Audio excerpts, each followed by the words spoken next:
هو احنا ليه دايما بنستسهل ونروح نشتري المخبوزات من الافران، مع اننا ممكن نعملها في البيت بطريقة سهلة جدا وبسيطة، وبين كيلو دقيق وشوية مية كده هنعمل كمية كبيرة ونملى البيت من الخير كده وحاجات حلوة. ولادنا يفضلوا هم قاعدين ياكلوا فيها وينبسطوا. احنا بنروح نشتري الواحدة من دي كل يوم يقولك تمن اغلى من اليوم اللي قبله. طب ما انا اعمل لهم كمية كبيرة كده وتفضل موجودة معايا، يفطروا منها يتعشوا منها. حلوة قوي وبسيطة. تعالي بقولك على مكوناتها عشان هي تكون عندك في البيت وهتقدري تعمليها في اي وقت. هنا معايا معلقة كبيرة من الخميرة او باكو من الخميرة، هنزل عليه بمعلقتين كبار من السكر، وكمان هحط عليه كوباية ونص من المية الدافية، وهقلبهم كويس مع بعض لغاية لما اتأكد كده ان الخميرة والسكر دابوا كده مع بعض في المية. انا هستخدم كيلو دقيق، اخدت منه دلوقتي كوباية من الدقيق، هقلبها مع الخميرة كويس كده، وبعدين هنزل عليها بمعلقتين من الخل. الخل هنا بمثابة محسن خبز، بيرفع معايا العجين وبيخليه يبقى حلو قوي. هقلبها وهسيبها بقى شوية كده لما تخمر. هي لما بتخمر زي الشكل ده بتعمل كده طبقة عالية شوية. تمام. بعد ما خمرت معايا قعدت لها حوالي ربع ساعة، نزلت عليها بربع كوباية من الزيت، اي نوع زيت عندك، زيت تومين اي زيت حطيه مش هيبان فيها، وهحط عليها شوية كده من الملح، وهنزل ببقية كيلو الدقيق اللي احنا خدنا منه كوباية في الاول. العجينة دي سهلة جدا وبسيطة واقتصادية ومش مكلفة خالص. هتقدري تعجنيها على ايدك، لو عندك عجان عجنيها في العجان. انا هنا بعد ما حطيتها وقلبتهم شوية لقيتها محتاجة مية، عشان طبعا الدقيق بيختلف من نوع لتاني. فبنزل عليها بالتدريج كده. اخدت معايا تقريبا كوبايتين مية، كوباية ونص في الاول ونص كوباية دلوقتي وانا بعملها.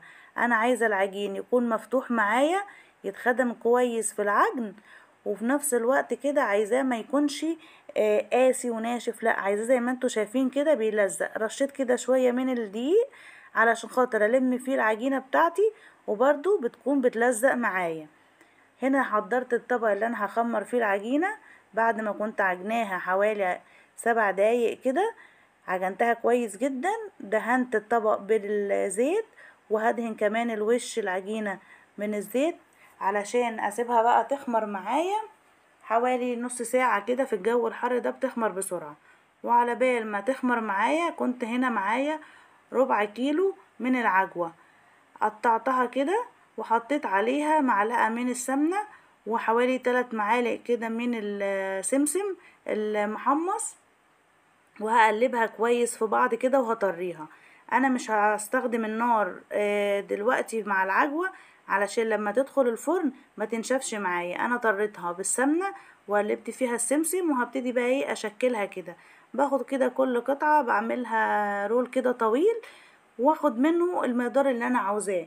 هبقى اقطعها، بس انا بسهلها على نفسي وبجهزها كده عشان اقدر استخدمها على طول بالشكل اللي انتوا شايفينه كده. مفيش اسهل من كده. ودلوقتي هنا الخميرة معايا خمرت وتضاعف حجمها، والعجينة بقت حلوة قوي معايا. بصوا لسه طرية كده وفيها تلزيقة بسيطة، بس عشان انا دهنة ايدي من الزيت بقطعها مش بتلزق في ايدي. انا مش حابة استعمل في الفرد دقيق علشان ما تنشفش معايا. بعد ما كورت كل كمية كده هبتدي بقى افردها معاكم زي ما قلتلكم من غير دقيق ومن غير اي حاجة. بصوا العجينة عشان مرتاحة كويس، واخدة اول كورة انا قطعتها، فهي مرتاحة معايا بتتفرد بكل سهولة بايديا، مش محتاجة اي حاجة.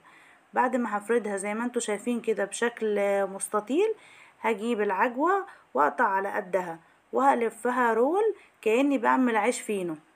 ممكن تعمليها صبع كده وتسيبيه، او تقطعيه، او نعملها بقى الترسة اللي شكلها حلو ده بيعجب الاولاد.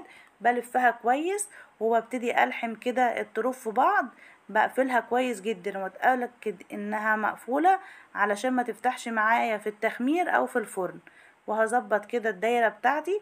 وهجيب بقى دلوقتي مقص، وتقدري تستعملي كمان سكينة وانتي بتقطعيها، بس انا شايفة ان المقص اسهل بكتير. وبقطعها كده قطعات جنب بعض، بس مش بخليها تتفصل للاخر.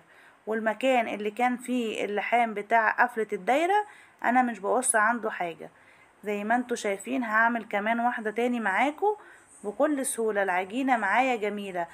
بتتفرد بسهولة، ولا احتاجت زيت ولا احتاجت دقيق، لان العجينة طرية جدا وهتبقى معاكي هشة وحلوة.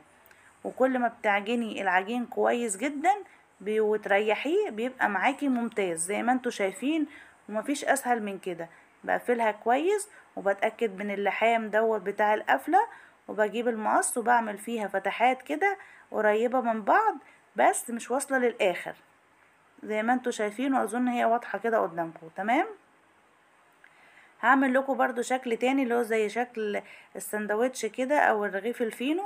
بعمل فيه فتحات كده من فوق من نصه كده، يعني بخلي الطرف بتاعه برضو مقفول، وبلف رول زي ما انتوا شايفين كده، وبيبقى معايا جاهز. تقدري تعملي الشكل ده او اي شكل تاني. هنا انا عملت برضو بنفس الطريقة، ماشية نفس الخطوات واحدة، بس ده هفرده كده شوية تاني عشان يبقى معايا طويل ومفرود.